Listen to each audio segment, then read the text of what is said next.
But Yeah. top five teams, would you Yeah. include Pakistan in there? You know, its rankings are still not there, fifth, Yeah. sixth, or seventh. That's Yeah. where it ranks right now. Yeah. Why? Why is it like that? It's really interesting. I'll actually, uh, I think off camera I've had this debate with you once before. Is I'm not a big believer in the ICC rankings because Okay. the point system is not very clear. You know how many points you get for how many series. Yeah. Let's look at Pakistan's performance in 2013 in the ODI game. Disastrous Champions Trophy, a very bad series for them, right? Right. They lost all Yeah. three games. That was a big disappointment because Pakistan generally tend to do well in the ICC tournaments, Yes. Yes. right?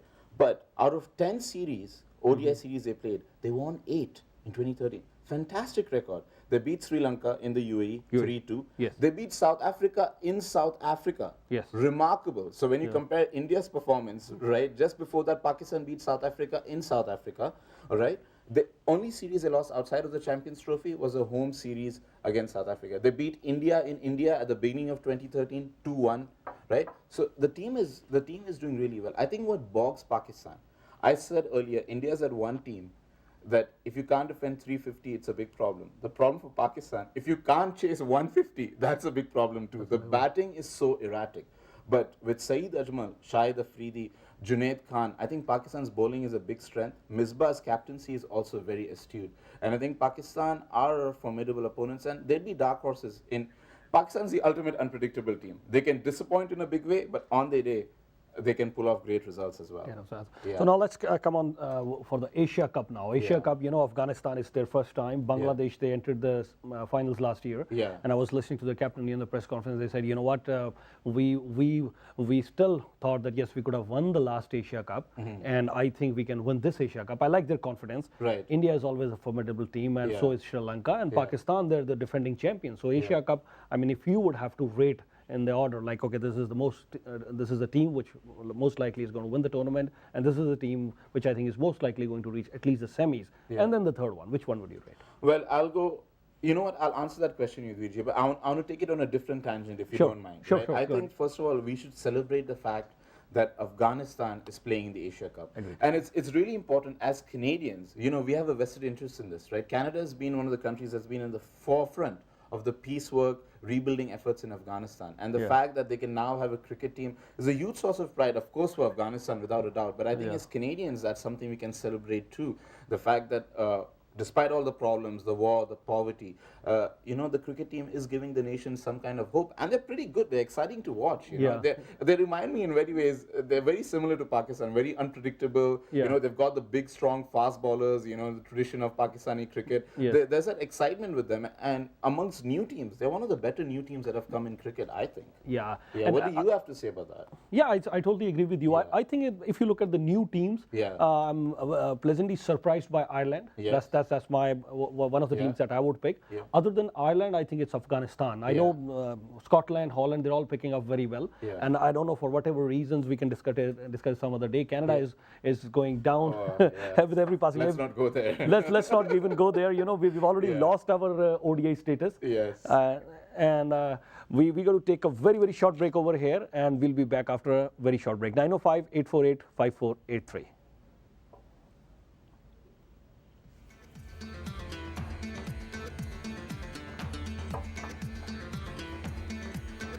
Poll question: who will win the Asia Cup 2014? A. India, B. Sri Lanka, C. Bangladesh, D. Pakistan, E. Afghanistan. You can log on to www.rogerstv.com/South Asian Live.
The opinions expressed in the following program are those of the participants and do not necessarily reflect those of Rogers or Rogers TV.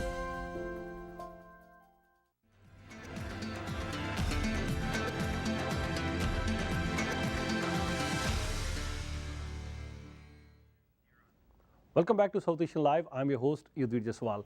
And we are talking about cricket today. And, Wasim, it has been a pleasure talking to you regarding so many issues. And just as we were talking about Asia Cup, and we were to select the three teams, which would do really well, like in the order of priority, which you think is the best. And I certainly agree with you. You started that discussion with Afghanistan. And I think Afghanistan has come a long way. And just outside, today I was discussing with Tom as well. He wanted to know, Afghanistan has such a brilliant team. And I was discussing with Tom. I said, yeah, why not? And one thing I would also want to add to this is, they certainly have the advantage of Pakistan being the neighboring country. Many of their coaches go there, and they keep on touring each other. The club level cricket is on all the time, so that advantage they do have. And people often underestimate the value of sport. Whether it be cricket, soccer, ice hockey, for that matter, athletics. You look at what happened in the Olympics. Sport does have a power to lift a nation. Yes. People in Afghanistan, youngsters in Afghanistan are now looking. I have an option over here. I have an option. I can become a cricketer. This is something I can aspire to. And I hope the ICC, if they keep performing at this level, then maybe in 4 years they might even play some test cricket. Who knows? Yeah. I know we got to pick three teams, but I just want to bring another point here. Precisely that's the reason I've been always advocating that yes, we need to have more cricket in Pakistan. I do understand the security concerns over there. But this was one thing that you would inspire cricketers. You would inspire youngsters. I know not everybody is going to get a chance in the national team, but certainly they have their own trophies going on, and they also wanted to start different league matches and club level cricket. Absolutely. So I think we need a lot more cricket in Pakistan. I couldn't agree more. In fact, I would add on to that and say the fact that Pakistan over the past 4 years have still been performing so well, despite, you can say that UAE is technically the PCB's home, but the fact of the matter is, Yudhviji, in UAE, there's not only Pakistanis who come to the stadium. Right, so you cannot actually really call it a home stadium, especially when Pakistan plays Sri Lanka in the recent series. There were as many Sri Lankan fans as Pakistani fans, right? So Pakistan aren't actually playing at home. So it's to their tremendous credit that despite not playing at home, they're doing so well. Yeah, and you know what, the feeling is different, Absolutely. Gaddafi Stadium in Lahore. When you listen to that, the feeling is different. The history. The history attached to it. When you go to the Pindis, they don't even call the Rawalpindi, they call it the Pindi. And then you have Shoaib Akhtar as the Rawalpindi Express. There were so many things attached to it. And now we're moving on to Karachi, which this many tests were played. And these are the things which are attached historically. Absolutely. And what I would love over there is the way the crowds will flock together to watch test cricket. And even while sitting here in Canada, I would see the stadiums are still full as far as test cricket is concerned. That's one thing I really love about the stadiums in Pakistan. Absolutely. So I would certainly want that yes, we should play more and more cricket in Pakistan, and I totally agree with you that yes, with these kind of sports, these kind of activities, I think in one way or the other they can bring peace and stability in that region. I completely agree with you. Absolutely. And now we got to do the tough one. Who's going to win the Asia Cup? I've tried to stall that one for a while. I know that. Well, I guess we're speaking with the benefit over here, in the sense that 2 matches have already happened, and to be realistic, unless anything can happen in sport, but to be realistic, the finalists are going to be determined by the matches between India, Sri Lanka, and Pakistan. So the fact that Pakistan already lost the first match to Sri Lanka means they're chasing. They have to beat India. There's no other option.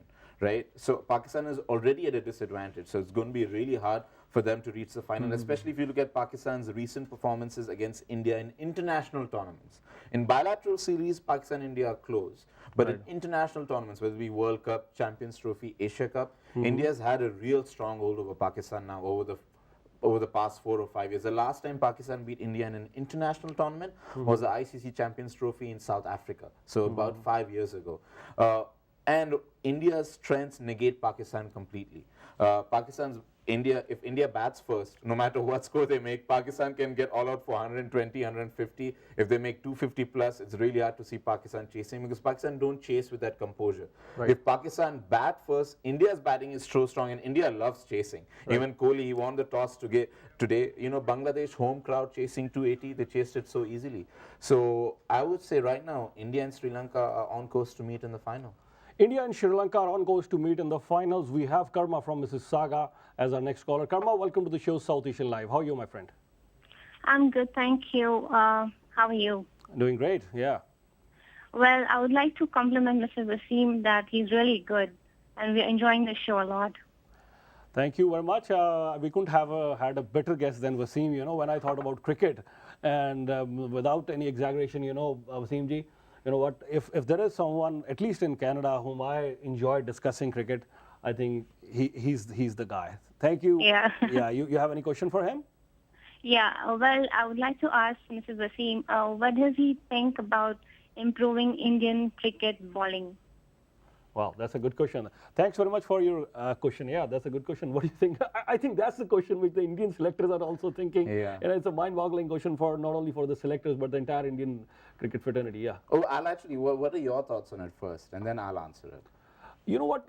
I think in the Indian wickets, I think they have to be improved first. Yes. Because what we've seen, on dead wickets, you're not encouraging them to bring about more and more fast bowlers. I don't Yeah. think so. We do have spinners. Yeah. Amit Mishra is in the team right now. You Yeah. have Ravinder Jadeja bowling there. You have Pragan Ojha. Still Harbhajan Singh, though he's not being selected, but you Yeah. still have a good base of spin attack. Yeah. But I think it's the pace attack, the match-winning pace attacks. Yes. As you rightly mentioned before, the Dale Steins and Mitchell Johnsons. Yeah. They could change the complexion of the game altogether in just Yeah. one session. Yes. But do we have that kind of bowler? I think Zahir Khan has passed his prime now. Right.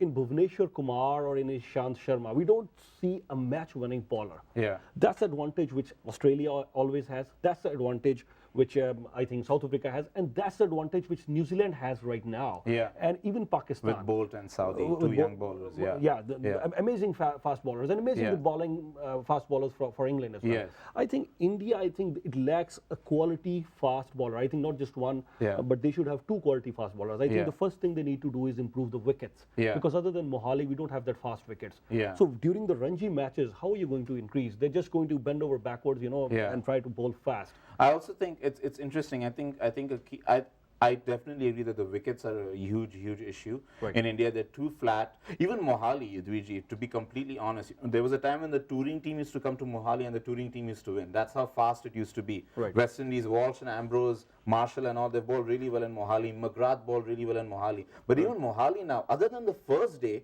after the moisture dies down, it's a very easy wicket to bat on. If you look at recent performances of India at Mohali, India have become very dominant in Mohali without having strong fast bowling. So the wickets are a big concern. I think fitness is a big issue actually. If you look at all our bowlers right now, since 2000, I remember the 2003 World Cup, Zahir Khan and Ashish Nehra, they were bowling at 145 plus. Right. 2 years later, both of them were bowling 130s. Zahir is bowling in 120s. Irfan Pathan first came through, won the away series in Pakistan. Yeah. India won that historic test series in Pakistan because of Pathan's bowling. Yeah. He's bowling at 140, now he's bowling at 120. Fitness is a big issue. Umesh Yadav, fantastic speed, injured for 2 years. Varun Aaron, fantastic speed, injured for 2 years. So fitness is a big concern. And then finally, India as a nation, we love our batsmen, don't we? Everyone who grows up wants to be the next Sachin, wants to be the next Sehwag, be the next Dravid. Where are our bowling idols? Yeah. Kapil Dev was maybe the last bowling idol, but even that, there's a big disconnect now. It's Yeah. been 20 years since Kapil retired, so the generation of today is not saying, I want to be the next Kapil. So where are the bowling role models? That's a big issue too. So there's a lot to do, and it's not an easy solution. Yeah, Yeah. I think that was one of the things that have always thought, Yeah. because if you look at different countries, you have Ian Botham, you have Richard Hadley, and then Yeah. you had Kapil Dev at that time. Or and even Imran the Khan. neighbors to the north, Yeah. Pakistan, Imran Khan, Wasim, Waqar. Yeah. People in Pakistan they still say the best sight in the world is a bowler breaking the stumps. Yeah, right. But in Yeah. India, we look at it completely differently. Yeah. And also, to a certain extent, and I'm not saying I know it's very fashionable to criticize the IPL. There are a lot of positives to the IPL. Right. But what has happened is that a lot of players have become successful in the IPL because of the good money, and they deserve that money. They deserve Don't have not prioritized domestic cricket, and bowling over the 5 days and all has become a challenge for a lot of our fast bowlers. Yeah. And I'll just give my perspective. I don't know. At least I do enjoy equally the bowling as much as the batting. Same with you as well. Yeah. It was a treat to watch Shoaib Akhtar. When he came here in Canada, I especially went to watch Shoaib Akhtar in first place. No doubt, I wanted to watch the cricket match here at King City in Canada between